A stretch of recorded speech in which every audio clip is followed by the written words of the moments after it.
함께 사도신경으로 신앙 고백하심으로 성령 강림절 후 22번째 주일 중고등부 학생 예배를 주님께 올리도록 하겠습니다. 나는 전능하신 아버지 하나님 천재 창조주를 믿습니다. 나는 그의 유일하신 아들 우리 주 예수 그리스도를 믿습니다.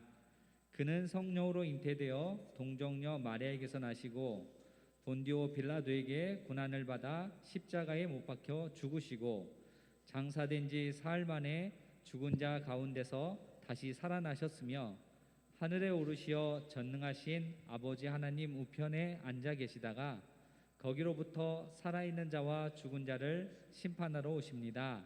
나는 성령을 믿으며 거룩한 공교회와 성도의 교제와 죄를 용서받는 것과 몸의 부활과 영생을 믿습니다. 아멘. 오늘은 하명이랑 하빈이가 없어서 아키팀이 잔잔하게 갈 것 같아요. 그러면 우리가 더 목소리로 이렇게 크게 찬양 드릴 수 있겠죠? 찬양 드리도록 하겠습니다. 우리가 다 표현하지 못하고 다 알지 못하더라도 주님을 더 표현하고 더 고백하고 알아가리라는 그런 마음을 담아서 이 찬양 같이 드렸으면 좋겠습니다. 그 사랑 얼마나 같이 찬양 드리겠습니다.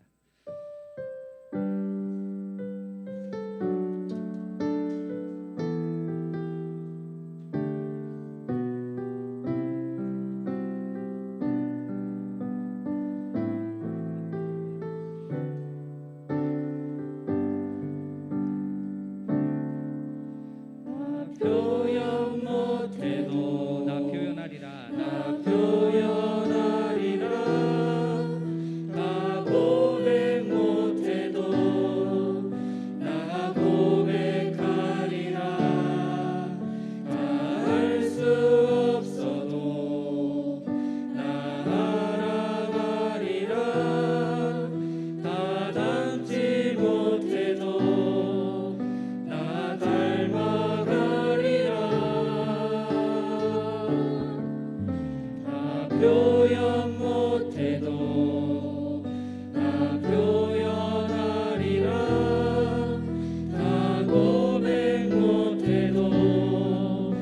나 고백하리라.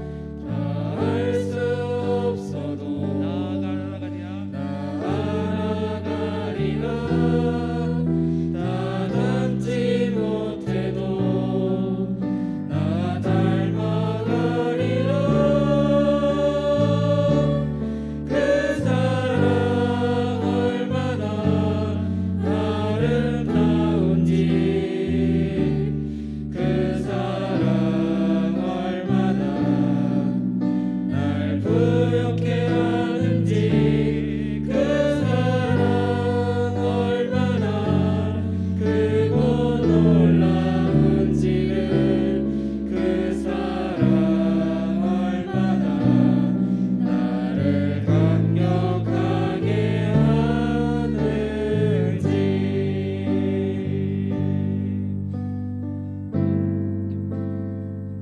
다시 한번 나 표현 못해도 나 표현하리라. 표현하리라. 다 고백 못해도 나 고백 못해도 나 고백하리라. 다 할 수 없어도 나 알아가리라. 다 닮지 못해도 나 닮아가리라. 그 사랑 얼마나 아름다운지, 그 사랑 얼마나 날 부엽게 하는지, 그 사랑 얼마나 크고 놀라운지를, 그 사랑 얼마나 나를 감격하게 하는. 다시 한번 그 사랑 얼마나 그 사랑 얼마나 아름다운지,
위해 드리는 기도 함께 드리도록 하겠습니다. 늘 새롭게 하시는 주님, 우리는 멈추고 싶고 이대로가 좋고 변하는 것이 귀찮습니다. 그래서 나에게 익숙하고 편한 방식대로 세상을 살아갑니다.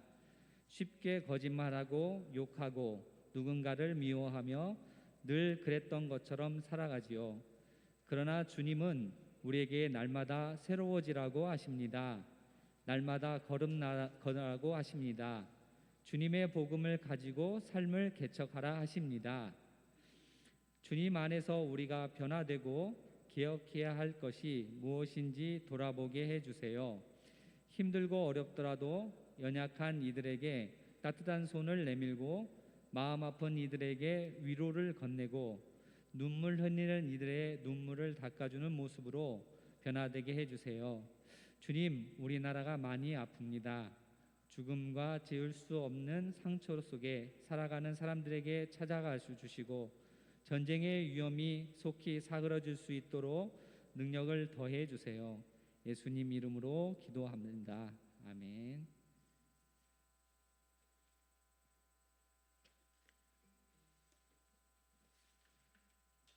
찬송가 370장 하시겠습니다.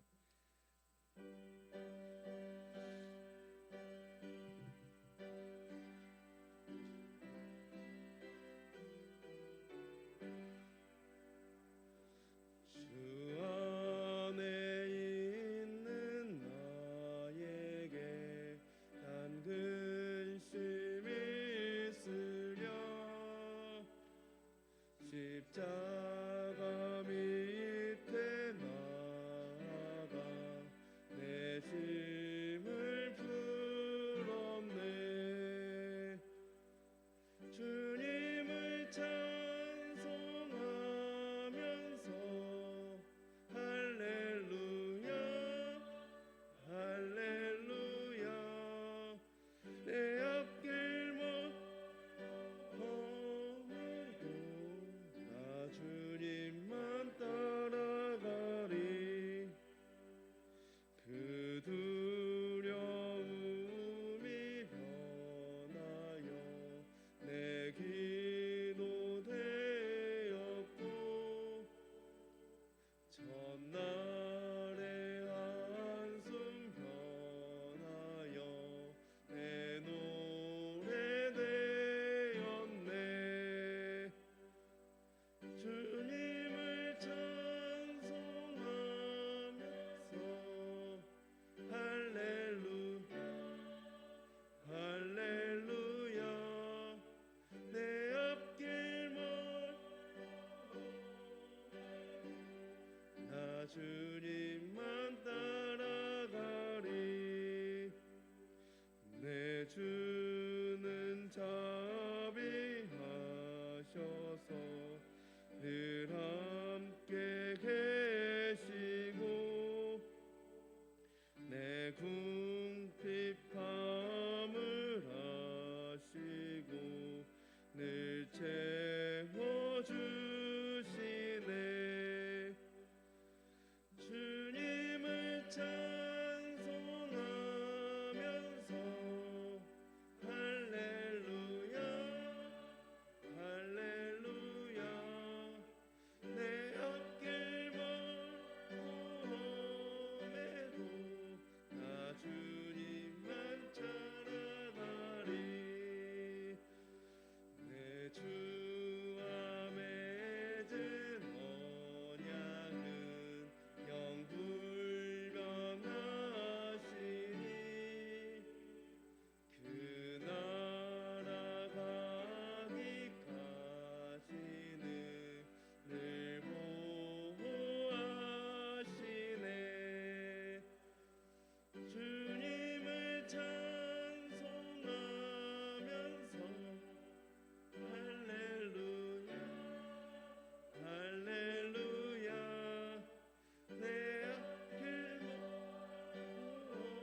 험해도 나 주님만 따라가리. 네, 주보에 있는 교리도독 함께 하시겠습니다. 성자 예수 그리스도는 누구십니까?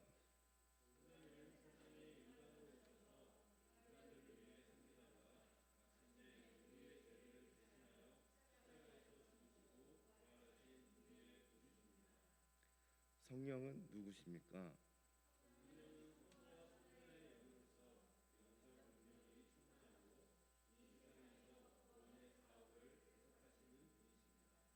하늘과 땅과 사람은 어떻게 생겼습니까?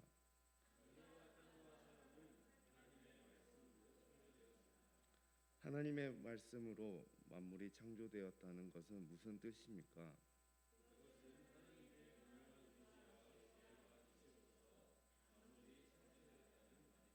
아멘.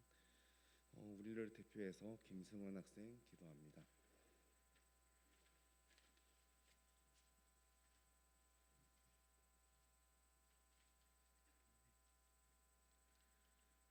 하나님 아버지 감사합니다. 저희들의 매일 삶을 하나님 아버지께 주관하시며 복주기를 원하시는 아버지께 항상 감사합니다. 집에서나 학교 앞에서나 하나님 아버지의 은혜 안에서 고되고 지쳐도 버티게 하시며 아버지의 은혜와 사랑 안에서 저희들을 버티게 하시며 곁길로 가지 않게 하시니 감사합니다. 아버지에게 나온 모든 친구들도 아버지께 항상 사랑해 주시며 건강과 지혜로서 아버지의 자녀로서 살아가시는데 어려움 없게 하시며 감사드리며 예수님 이름으로 기도드립니다. 아멘. 오늘 우리에게 주신 기록된 하나님의 말씀은 베드로전서 1장 1절에서 10절 말씀입니다. 안현수 학생이 우리와 함께 말씀을 교독합니다. 말씀 교독 후 윤관준 전사님께서 바벨론에 있는 교회들에게라는 제목으로 말씀 나눌 때 마음 문 열고 은혜의 시간 되시길 바랍니다.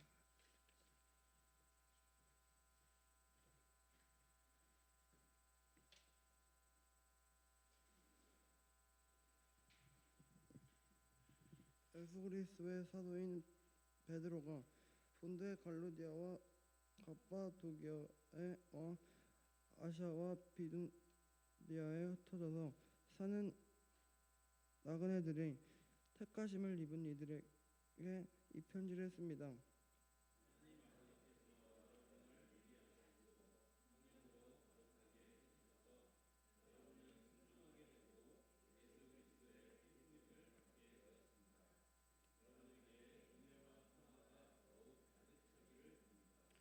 우리 주 예수 그리스도의 하나님 아버지께 찬양을 드립시다. 하나님께서는 그 크신 자비로 우리를 새로 태어나게 하셨습니다. 그리하여 그는 죽은 사람들 가운데서 예수 그리스도가 부활하신 말미암아 우리로 하여 금산 소망을 갖게 해주셨으며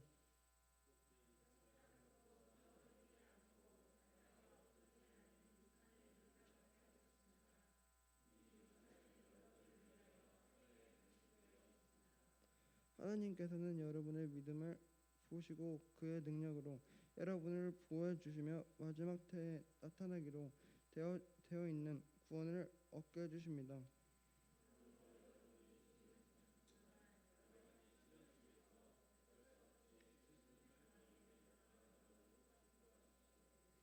하나님께서는 여러분의 믿음을 단련하셔서 불로 단련하지만 결국 없어지고 많은 금보다 더 귀한 것이 되게 하시며 예수 그리스도께서 나타나실 때에 여러분에게 칭찬과 영광과 존귀를 얻게 해주십니다.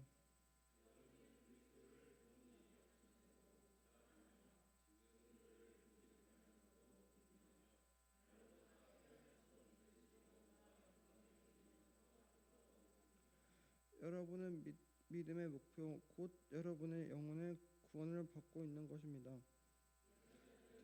이것을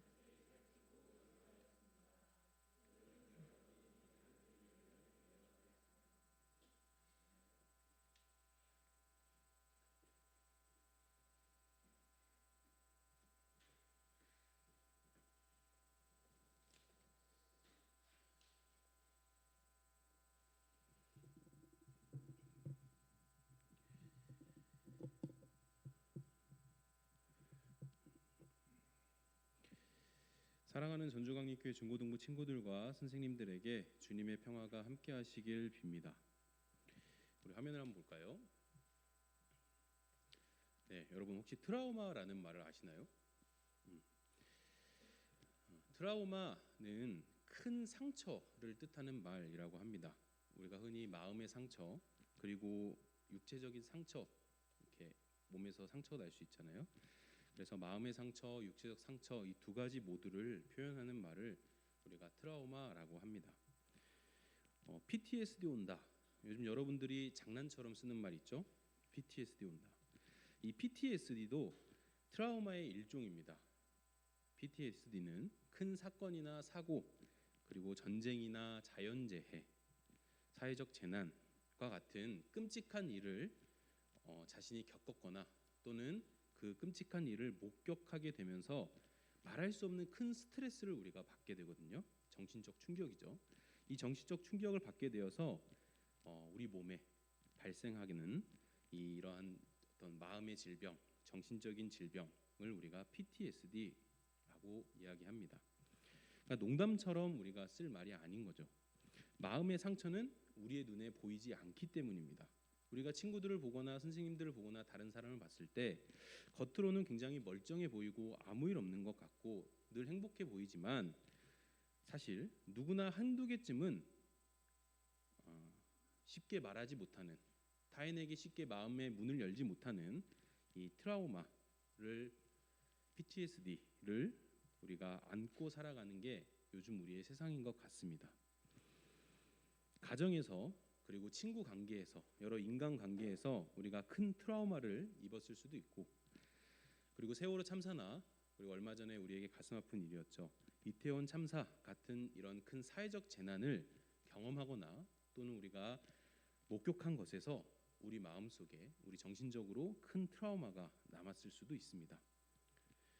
근데 여러분, 우리가 교회에 와서 보는 성경, 이 성경도 트라우마를 계속해서 이야기하고 있다라는 거 혹시 알고 계셨나요? 특히 이스라엘이라는 나라는 구약 성경에서 자신들이 이스라엘이라는 나라 한 공동체 안에서 함께 겪었던 공동체적인 트라우마를 계속해서 이야기하고 반복합니다. 어떤 내용이냐?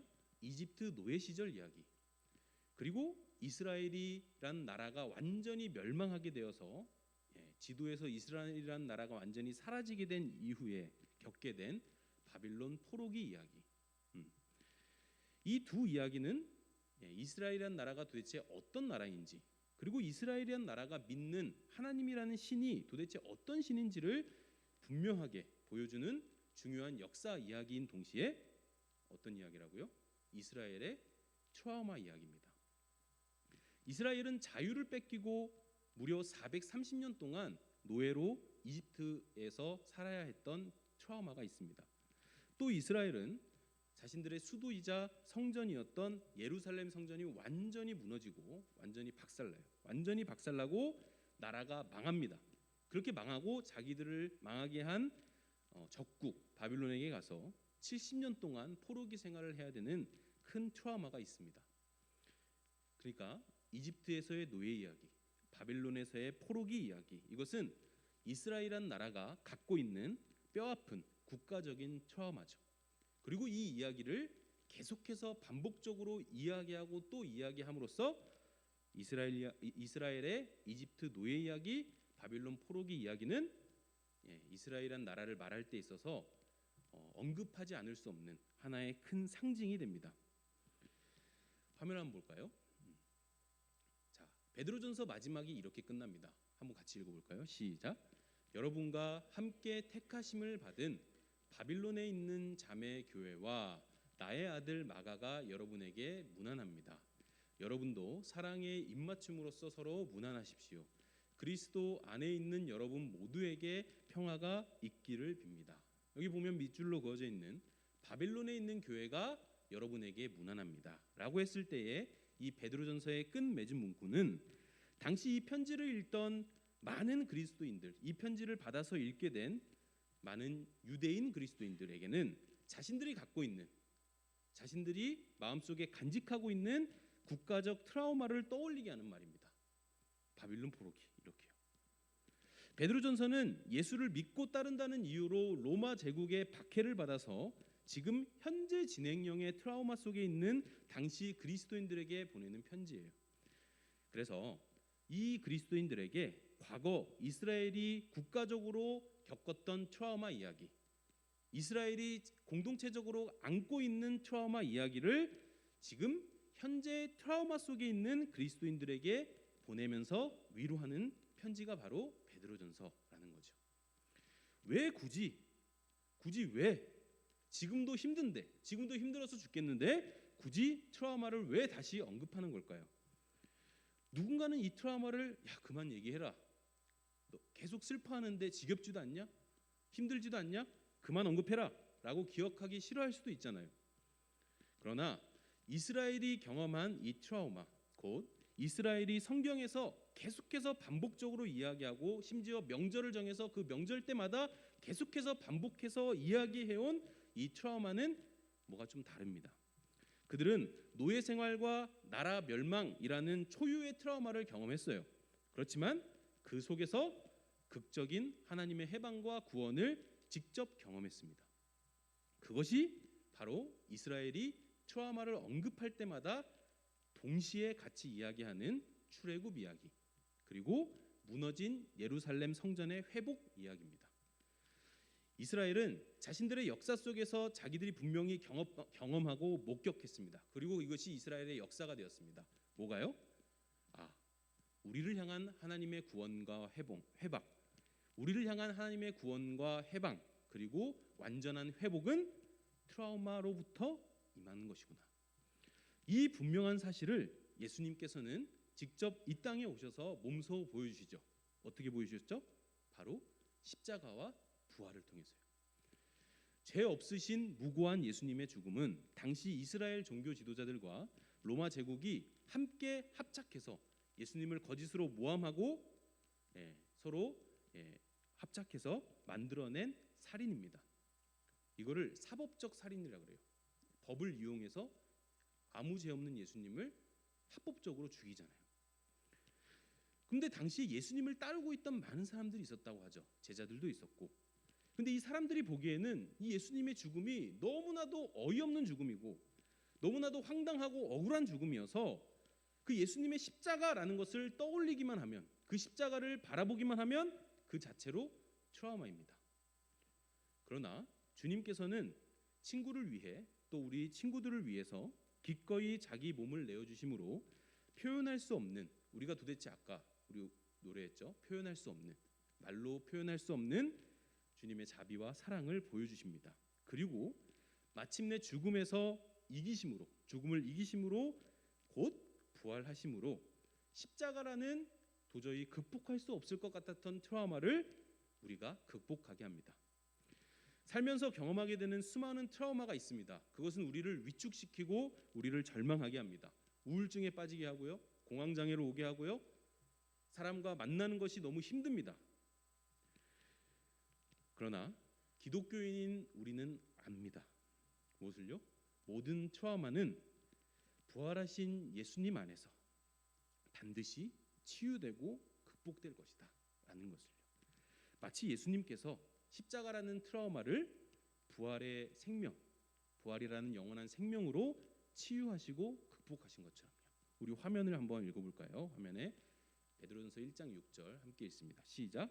그러므로 여러분이 지금 잠시 동안 여러 가지 시련 속에서 어쩔 수 없이 슬픔을 당하게 되었다 하더라도 기뻐하십시오. 정말 여러분도 이 말씀 나오는 것처럼 어쩔 수 없는 슬픔, 말할 수 없는 고난 속에서 기뻐할 수 있을까요?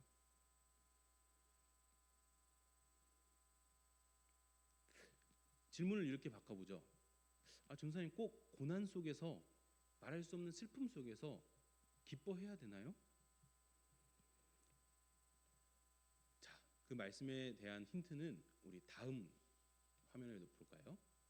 자, 1장 6절은 앞에 5절이 있겠죠. 그 5절 내용까지 해설이 같이 읽어봅니다. 시작. 하나님께서는 여러분의 믿음을 보시고 그의 능력으로 여러분을 보호해 주시며 마지막 때에 나타나기로 되어 있는 구원을 얻게 해주십니다. 그러므로 여러분이 지금 잠시 동안 여러 가지 시련 속에서 어쩔 수 없이 슬픔을 당하게 되었다 하더라도 기뻐하십시오. 고난 속에서 기뻐할 수 있는 이유와 방법은 우리에게도 또 그 트라우마 속 안에도 없습니다. 오직 하나님만이 예수님을 십자가 죽음이라는 트라우마에서 부활 생명으로 영원히 회복하게 하신 것처럼 반드시 마지막 날에, 끝날에 마침내 우리 안에 있는, 또 우리 사회에 질비한, 우리나라에 질비한 모든 트라우마를 반드시 하나님이 끝내실 것입니다. 이것을 믿는 것이 바로 기독교인이에요. 이러한 하나님을 너 신뢰하니? 그렇다면 너는 고난 속에서 기뻐할 수 있다. 그렇게 이야기하는 것이죠. 그런데 여기서 우리가 오해하지 말 것은, 타인의 고난을 보면서, 그렇다고 해서 우리가 타인이 고난당하는 걸 보면서 야, 기독교인은 고난 중에서도 기뻐해야 한대 라고 그 사람에게 가르치고, 야, 슬퍼하지 마, 기뻐해야 된대 라고 훈계하라, 그런 말씀이 아닙니다. 절대 그렇게 읽으면 안 됩니다. 성경은 고난 속에서, 오늘 우리가 읽은 것처럼 고난 속에서 기뻐해야 됩니다 라고 말하면서도 동시에 어떤 이야기를 하느냐? 우는 자들과 함께 우십시오 라고 이야기를 합니다. 이 말은 예수님이 직접 이 땅에 오셔서 병자들을 낫게 하시고 죽은 자들을 살리시기 전에도 그 이웃들이 겪고 있는 아픔을 보면서 예수님도 같이 아파하시고 힘들어하시고 슬퍼하셨던 것을 우리가 떠올리게 하죠. 무슨 말이냐? 그리스도인이라면, 기독교인이라면 타인의 아픔에 공감하는 마음만큼은 우리가 절대 잊어서는 안 된다라는 거죠. 세상은 여전히 트라우마로 가득합니다. 그리고 새로운 트라우마들은 계속해서 생겨납니다. 아무 일 없을 때, 아니 사실 그게 아니죠. 아무 일 없는 것처럼 보일 때 우리는 배때지 이렇게 두들기면서 아, 배부르다, 행복하다, 만족한다, 이만하면 충분하다, 행복한 나라다 라고 자신 있게 말하지만 웬걸요? 세상은 여전히 아픕니다. 세상은 여전히 고통 속에, 트라우마 속에 있습니다 라는 것을 우리는 다시 한번 또 눈물나게 슬픈 마음으로 확인합니다. 교회를 다니고 기독교인이라는 정체성을 가지고 사는 신앙인들은 이러한 세상의 아픔을, 세상의 고통을 절대 모른 척해서는 안 됩니다. 그냥 넘어가서는 안 됩니다. 우리가 살아있는 이유는, 여러분이 아직, 전사님이 아직 여기에 살아있는 이유는 어쩌면 사회적 재난이 일어난 그곳, 그 이태원에 우리가 없었기 때문인지 몰라요. 그러니까 내가 겪은 일처럼, 내가 직접 그 일을 당한 것처럼, 내 일처럼 함께 우리가 아파하고 그 희생자들을 기억하고, 그리고 부상자들과 유가족들의 목소리를 우리가 들어줄 수 있어야 합니다. 그렇게 하다 보면은 진정으로 트라우마 속에 있는 이들의 아픔에 공감하기 위해서 우리가 애쓰다 보면은 우리는 이렇게 질문하게 됩니다. 하나님의 아들 그리스도 예수께서 죽음이라는 트라우마를 영원히 극복하셨다고 하는데 우리는 왜 여전히 이러한 트라우마 속에 살아가면서 고통을 받아야 합니까? 우리의 이웃은 왜 아직도 저러한 죽음이라는 트라우마 속에서 고통을 당해야 합니까? 이렇게 질문할 수밖에 없는 거죠. 여러분, 이 질문은 우리가 하늘을 향해 하는 질문이에요. 이 질문은 하나님에게 도대체 어떻게 이런 일이 발생할 수 있습니까? 하나님이 이 일을 보고만 계십니까? 라고 하나님께 따져 묻는 질문입니다. 전사님 왜 그런지 모르세요? 저는 알고 있는데요. 여러분, 이렇게 자신하지 마십시오. 우리가 이론적으로는, 교리적으로는 알고 있고 알 수 있어도 우리의 삶으로는, 우리의 현실로는 도저히 받아들여지지 않고 인정하지 않게 되는 그런 진실도 있는 겁니다. 그래서 우리는 희생자들과 부상자들, 그리고 유가족들의 목소리를 대신해서, 그들의 아픔을 대신해서 하늘을 향해서 고래고래 소리를 지르면서 이렇게 질문해야 합니다. 하나님, 도대체 왜 이렇게 아픈 일이 일어날 수 있습니까? 왜 우리 세상에 이렇게 슬픈 일이 일어날 수 있습니까? 이것을 기독교에서 기도라고 해요. 기도는 이렇게 하는 겁니다. 말할 수 없는 트라우마에 빠져 허덕이는 나의 친구, 나의 가족, 나의 이웃을 떠올리면서 그들의 아픔을 내 마음속에 내 아픔처럼 받아들이면서 하나님께 올려드리면서 질문하는 것, 하나님 도대체 어떻게 이럴 수 있습니까? 라고 하나님께 따져 묻는 것, 이것이 우리가 지금 해야 할 기도입니다. 베드로전서 1장 13절 우리 함께 읽어볼까요? 화면에 안 나요? 제가 읽겠습니다. 그러므로 여러분은 마음을 단단히 먹고 정신을 차려서 예수 그리스도께서 나타나실 때에 여러분이 받을 은혜를 끝까지 바라고 있으십시오. 말씀을 정리합니다. 사랑하는 전종환님교회 중고등부 친구들과 선생님들께 권면합니다. 우리가 믿는 예수님은 인간으로서 우리가 공통적으로 모두 다 갖고 있는 트라우마, 죽음이라는 트라우마를 영원히 극복하신 분입니다. 그러니 여러분은 마음을 단단히 먹고 정신을 차려서 죽음이라는 트라우마를 극복하신 주 예수 그리스도께서 이 땅에 다시 오셔서 이 세상의 모든 트라우마를 끝장내 주시라고, 이 세상의 모든 트라우마를 극복해 주시라고 함께 기도합시다. 아파서 신음조차 나오지 않는 이웃들의 트라우마를 우리가 결코 외면하지 않고 있는 그대로 이들을 하나님께 올려드립시다. 바빌론 제국이라는 이 트라우마 제국을 살아가고 있는 형제들, 자매들을 우리가 결코 외면해서는 안 됩니다. 우리가 결코 모른 채 해서는 안 됩니다. 기도를 해야겠다라는 이유로 그들의 목소리를 해서 관심을 끊는 일을 벌여서는 안 됩니다. 바빌론이라는 제국, 이런 트라우마 제국에 살아가고 있는 형제 자매들을 외면치 않고 그들과 함께 연대하고 이들의 목소리에 관심을 가지면서 이들의 아픔을 하나님께 올려드리는, 그리고 또 다시는 이런 아픔이 이 땅에 일어나지 않도록 우리가 할 수 있는 모든 일을 함께하는 전종환님교회 중고등부 친구들과 선생님들에게 죽음을 극복하신 주 예수 그리스도의 부활 생명이 늘 함께하시길 축복합니다. 우리 함께 기도합니다. 그러므로 여러분은 마음을 단단히 먹고 정신을 차려서 예수 그리스도께서 나타나실 때에 여러분이 받을 은혜, 여러분이 받을 부활 생명을 끝까지 바라고 있으십시오. 주님, 우리가 사는 사회 곳곳에 죽음이 즐비합니다. 이것이 우리 이웃들의 숨통을 조여오고 이것을 보고 있는 우리들의 마음을 아프게 합니다. 때로는 나에게 이런 일이 일어나지 않아 다행이다라는 이기적인 안도의 한숨을 내쉬기도 합니다. 주님, 우리의 이웃입니다. 우리의 형제 자매입니다. 주님 안에서 하나 된 우리의 형제 자매입니다. 우리가 이들의 아픔을 외면하지 않고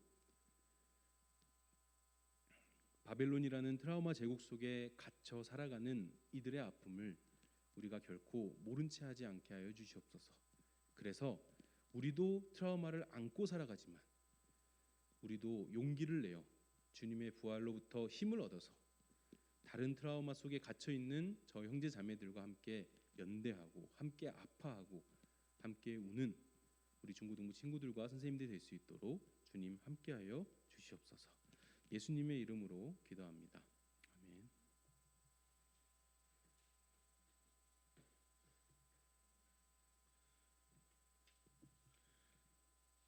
다 함께 찬송가 50장 부르면서 준비한 봉헌 하나님께 드립니다.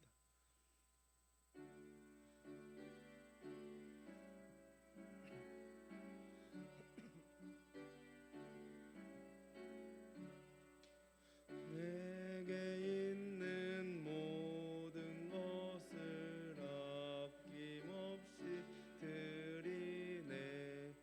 사랑하고 의지하며 주만 따라 살리라. 주께 드리네. 주께 드리네.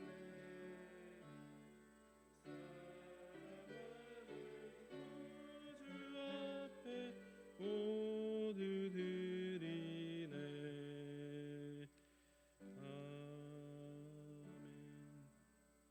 주님, 우리가 가진 귀한 모든 것 다 주님께로부터 왔습니다. 이것을 저희가 고백하고 신뢰하며 주님께 저희의 일부를 드리오니 주님 받아주시옵소서.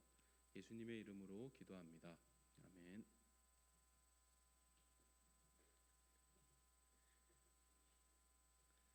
다 함께 일어나서 결탄 찬송 사랑이 이긴다를 부른 후에 주님이 가르쳐 주신 기도하고 예배를 마치겠습니다.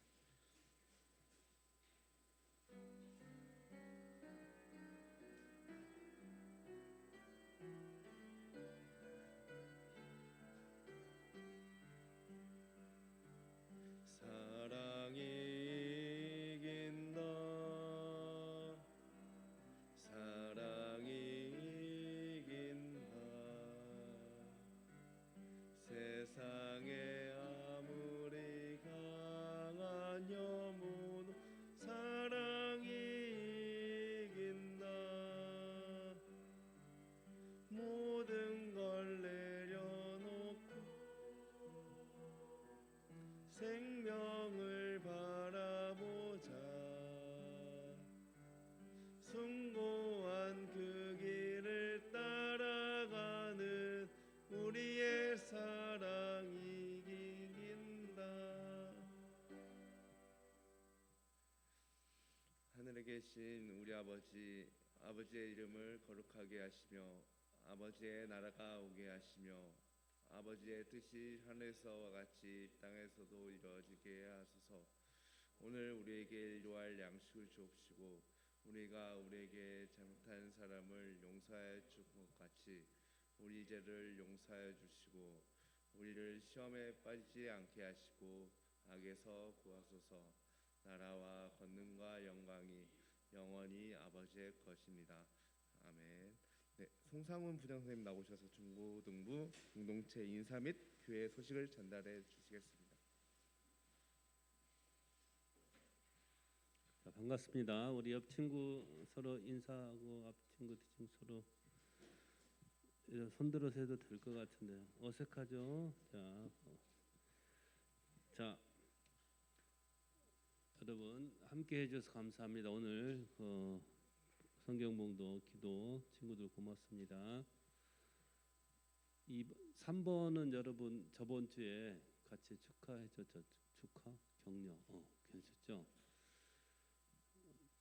자, 여러분들이 관심을 가지고 더 한 번씩 기도해 주시고 격려해 주시면 감사하겠습니다. 어제 사랑의 연탄 나눔을 했었는데 정말 좋은 친구들이 좋은 경험해 주셔서 감사합니다. 내년에도 여러분 기회 되면 해 주시고요. 이런 게 쌓여서 이 세상을 좀 더 맑고 밝게 만드는 겁니다. 고맙습니다. 다음 주에는 우리 청년부가 있어요. 청년부에서 목사님께서 오셔가지고 우리 고3 학생들 먼저 격려해 주시면서 말씀 전해 주시겠습니다. 다음 주 예배위원 잘 봐주세요. 그러면 전체 모임 하도록 하겠습니다. 고맙습니다.